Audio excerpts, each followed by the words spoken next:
A lot of us have the power to accurately visualize what we want, and we can even manifest it. And I think especially in LA, you know, not everybody, you don't have to be smart to be successful. You just have to have that grit. Right. And you can, if you put your mind to anything, you can make it happen. That doesn't mean people are putting their mind to the right things. And we're visualizing and manifesting, but we're not accurately, I don't know if this is a word, but emotionalizing what's going to happen. So we're like, oh, all I need to do is create a company and have a successful exit, and then all will be there. Right. If you've never done it, how do you know what it's going to feel like? And then you do it, and it almost feels like an empty promise.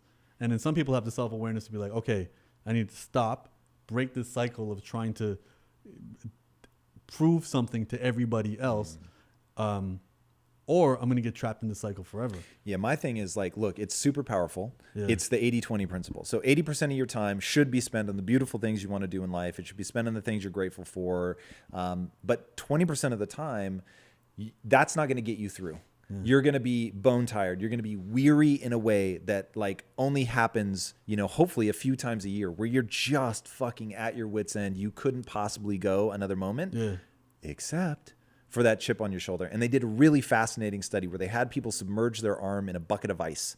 And they said, leave it in as long as you can. And so they leave their arm in the bucket of ice, and then, fuck, it's so painful, and they have to take it out. Yeah. They came up with a baseline. And then they had another group come in, and they said, put your arm in the bucket of ice. Now, when you get to the point where you want to take it out, instead of taking it out, I want you to get angry and I want you to swear.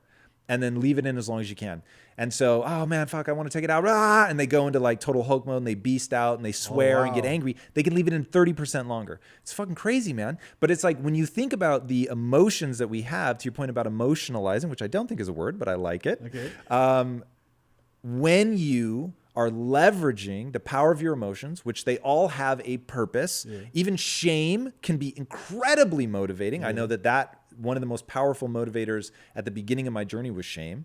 Anger, frustration, the chip on your shoulder, the I'm never going to let that fucking person be right. It's the person who doubts you. And it's like, man, that has gotten me through the really ugly moments. The moments where it just wasn't enough that I wanted to help other people. It just wasn't enough that I wanted to win. It just wasn't enough that I wanted to build something beautiful. Yeah. It was like, fuck this guy.